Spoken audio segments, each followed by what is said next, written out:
కలుపుకోవాలండి.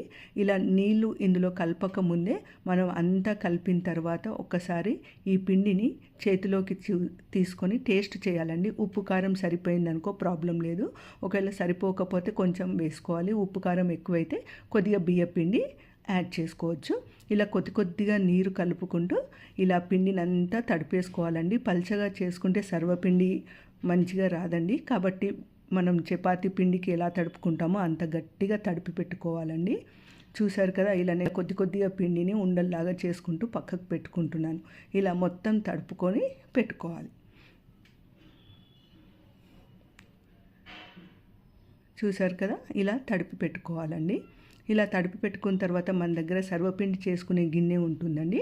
దీనిలో మనం కొద్దిగా నూనె వేసి నూనెనంతా స్ప్రెడ్ చేసేయాలి. తర్వాత ఒక పిడికెడంతా మనం తయారు చేసుకున్న ముద్దను తీసుకొని ఇలా చేతి మీదనే ఫస్ట్ రౌండ్గా ఒత్తుకొని